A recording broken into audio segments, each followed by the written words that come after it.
Alright, so from 2005, we have the Marvel Top Cow crossovers. Yeah. This is cool. This is Volume 1. Volume 2 is the DC and Top Cow. This came from Orange County Public Library out in California. So there's your synopsis for that. This includes Devil's Reign, Hawk and Darkness, and Witchblade and Wolverine and Bloody Wedding. This is really fucking cool to go through. I love this. This was so much fun. Absolutely a blast to go through. So I finished reading it. It was fucking awesome. So damn good. It's a shame it was cut short because it had the potential to go further with everyone fighting Mephisto. But he was taken out by Heatwave in the end. Yeah. But the art in it, this is 97. This story, not to be confused with the current Devil's Reign story that's with Daredevil. This came out in 97. And this is gorgeous art for 97. Yeah, it's that fucking good. Wolverine Witchblade with Logan and Sarah Bazzini getting married was interesting. Because, I mean, they fit well. The Darkness Incredible Hulk was gritty and does kind of beg for more. And the art in this is just absolutely fucking stellar.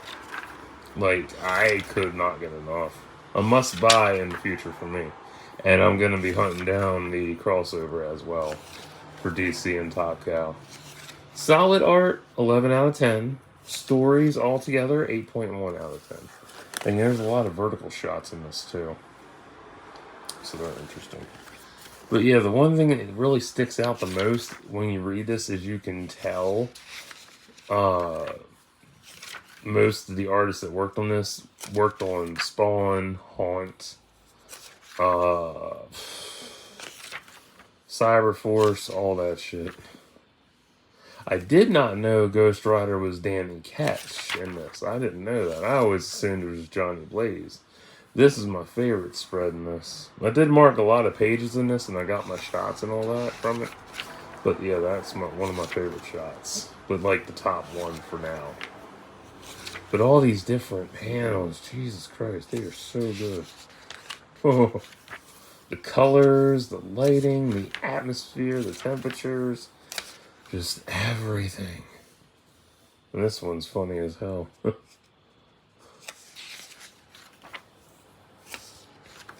Oh, this is some funny shit. You don't know how hard it is being sex on legs. It's a curse. Yeah, it's a curse, girl. Definitely.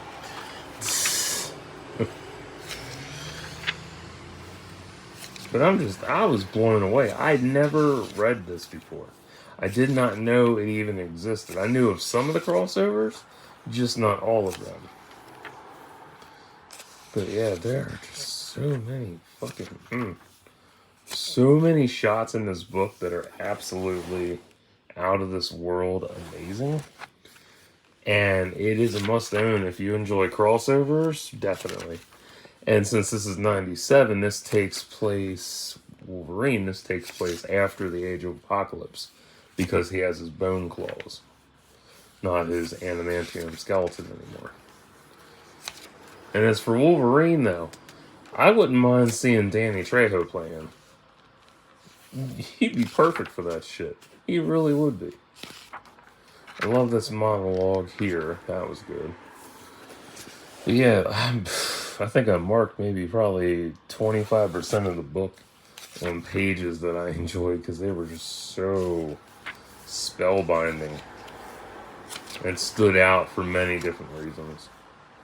Like, that's my favorite shot, too, because of the laughter, the background, the foreground, and just the overall use of color in that. But definitely the ha-ha-ha, like, that blur effect, that is some wild shit. I like that.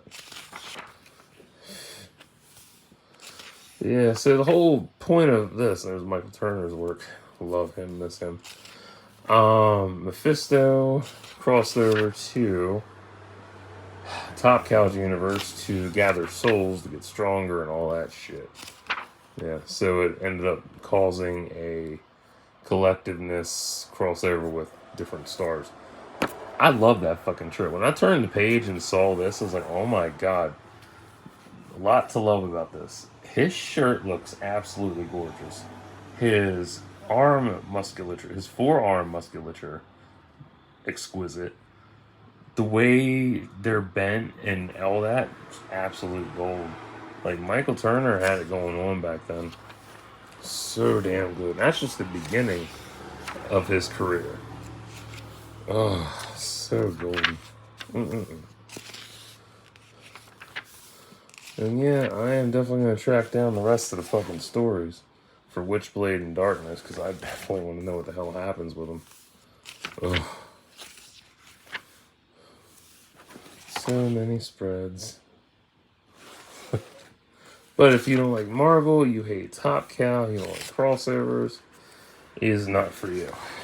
But if you happen to enjoy this, and you read this when it came out and you were so amazed by it, yeah, you should pick it up. Because now it's collected, which is great. And yeah, we're going to spank that ass. Bye. There we go. Third for good measure. Because this is a damn good book. Oh, man.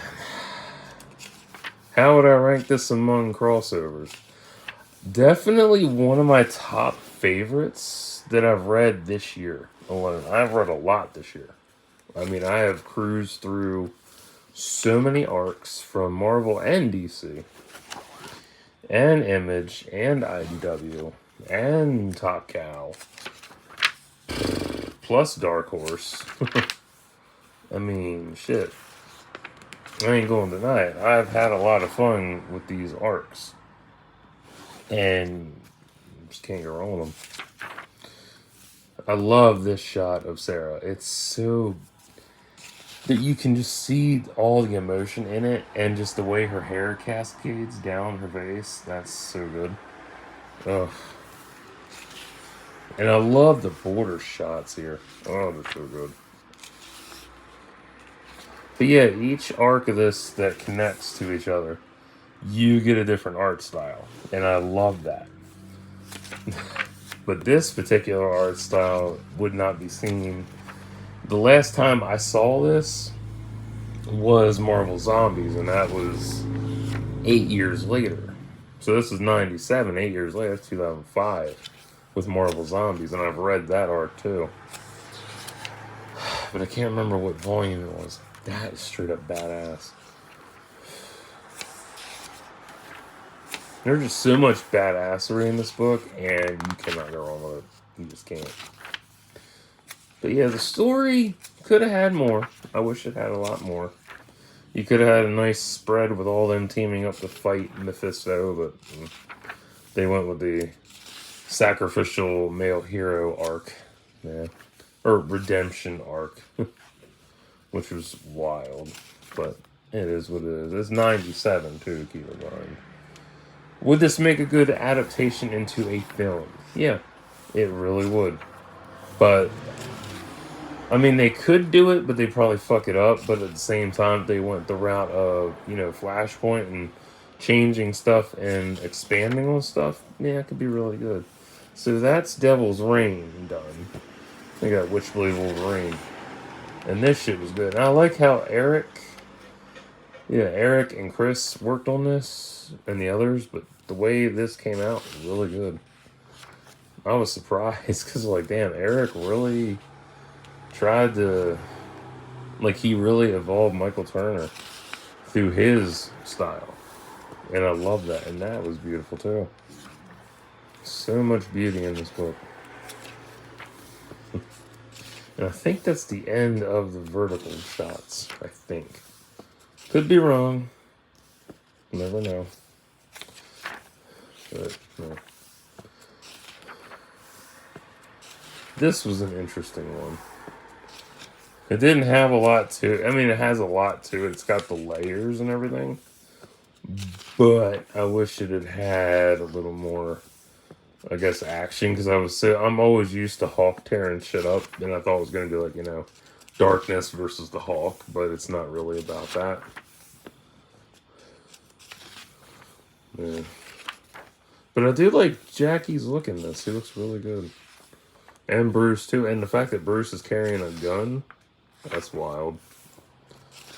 And these shots are good. I would get this tattooed on me. It looks so good. Silver Surfer and shit. Like, damn. Who's my MVP in this bitch? Oh, that's a tough one. I'd have to say, let me think. If I'm going to go in order. Ghost Rider, Logan, Witchblade, Elektra, Silver Surfer, Ballistic, Weapon Zero, Darkness, Mephisto. Well, actually, Mephisto could be number one. But I definitely like Ghost Rider over him, too. But, yeah. So, that was a good fucking series, though. That was awesome shit. So, stay tuned for more.